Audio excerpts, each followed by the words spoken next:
All right, so Kim Iversen, Ukraine, Russia. This is a disagreement video. I'm going to start with a little bit of a tangent. So if you're listening, please follow, I guess. I first heard about Kim Iversen through a radical feminist friend of mine. Their radical feminist spaces are really interesting, shaped spaces, and looking at specific issues through that lens is interesting. It's a weird coalition. You have people who got there by dint of their conservatism. You have incredibly progressive people there. You have people who want to build coalitions. You'll have people who want to wipe out the idea of intersectionality in coalitions and say we're just putting women first and we're not cooperating anymore. I don't think Kim Iversen is a radical feminist, but her views dovetail well. There's an appetite in that community, in a lot of communities, for that sort of unique, nuanced, maybe some people call it an alt-middle view that doesn't just pander to one side.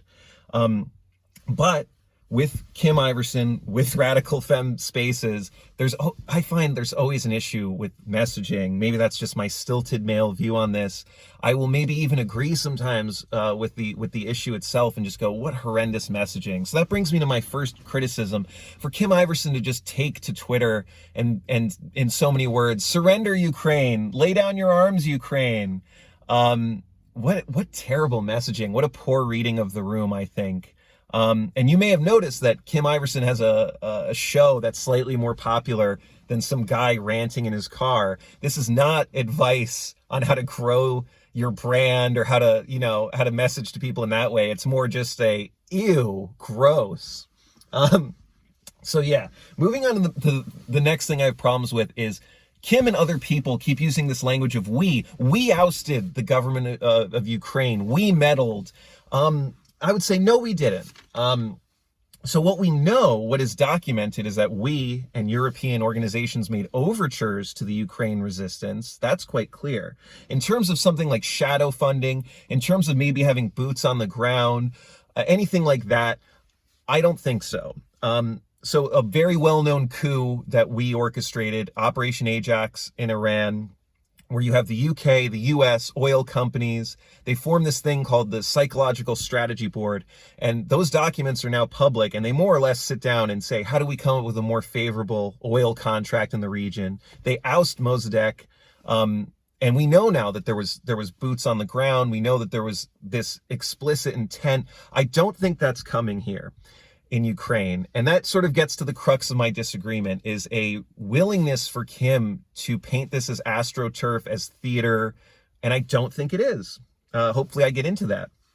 Something else I don't like, she'll say things like 1/6 of Ukrainians are ethnic Russians. She'll talk about what percentage of a region speaks Russian. And I just think that's misleading. And I'm not a historian. Feel free to disagree, anyone watching this who might know more, but the history of Russia, the history of Ukraine, I guess the history, I misspoke, but it's true. The history of Slavic peoples is shared in the Kievan Rus, which I might be mispronouncing, this initial tribe of that region, that they all share this heritage. So to say that there is some kind of connection and therefore that means consensus, I think is misleading. So what does mean consensus? How do we measure sentiment? It's really hard, I think, to measure sentiment. I don't think there's great polling. One data point I would point to is Paul Manafort, when he was working for Yanukovych, did do extensive polling. I think he's going to be as honest as he can be in this scenario because it's a self-interested scenario.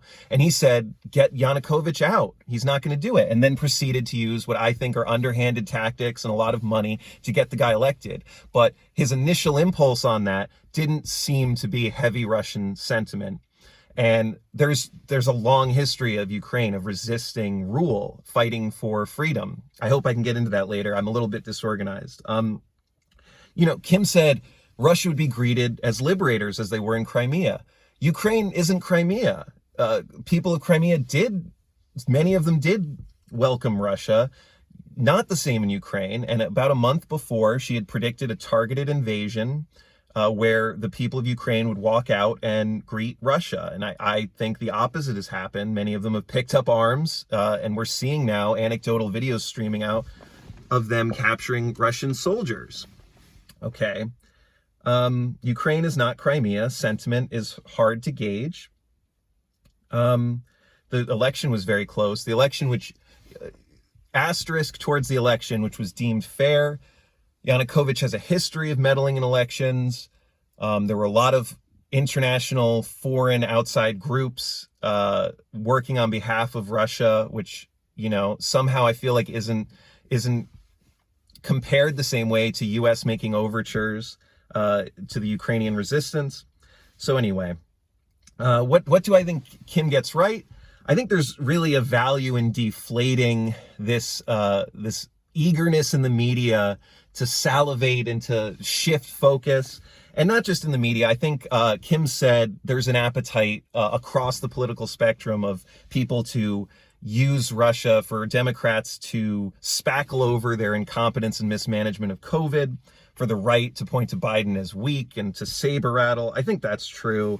I know people who I cannot get to give a shit about local COVID policy, anti-science, terrible policies that are hurting kids, that are real theater, where people are wearing ineffective masks that don't protect against Omicron just to get along, things I really disagree with. They cannot care about it, and those same people have been glued to their phones over Russia, Ukraine, half a world away, something they can do nothing about. So that is frustrating. What else? There seems to be, I think, search engine manipulation when you do try to research sentiment.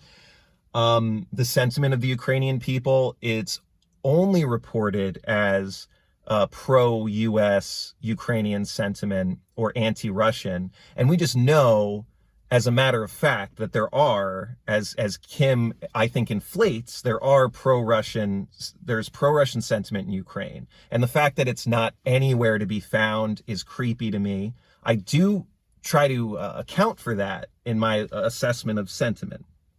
So I think she gets all of that right. But if we're going to compare, if we're going to somehow bring up COVID when talking about Russia and Ukraine, I have a comparison to COVID, which is the Freedom Convoy, which is, protests in France and Canada, in the US, against mandates, against dumb anti-science policies that were just dismissed. Everybody was so comfortable dismissing them as QAnon, as fascism, as AstroTurf. The funding came from outside Canada. We know that's not true. We know that most of the funding came from within Canada.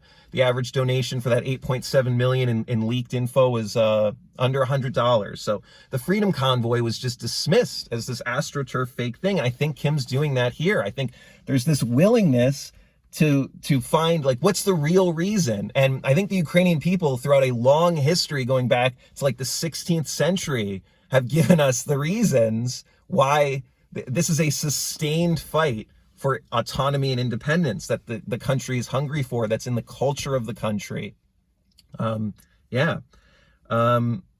Kim said Ukraine is being used as a pawn and would be best served by getting along with their neighbors.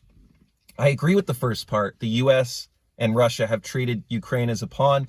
I disagree with the second part, that that it should just be taken for granted that Ukraine ought to get along with their neighbors. Russia is horrible. I know the U.S. does similar things, does bad things. I understand why they would resist Russia, and there's no mystery here why they're behaving the way they are. It's not a fringe group. It's not a U.S.-backed coup.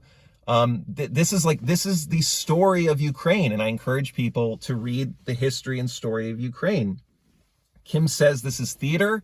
It's not theater. It's not theater. It certainly can be and has the potential to be used as fodder for an unscrupulous media, for politicians who have lost their humanity long ago. But this story is not theater. These are people's lives, and this is generations of fighting for Ukrainian independence, whether it was after the collapse of the Soviet Union, or being a founding member of the Soviet Union, or being part of a Polish-Russian compact and fighting for their own freedom then. It's so much more than just, it's so much more than Paul Manafort or what has happened in the last 4 or 5 years. I think that's all I have to say on it. Let me know what you think, and thanks for listening.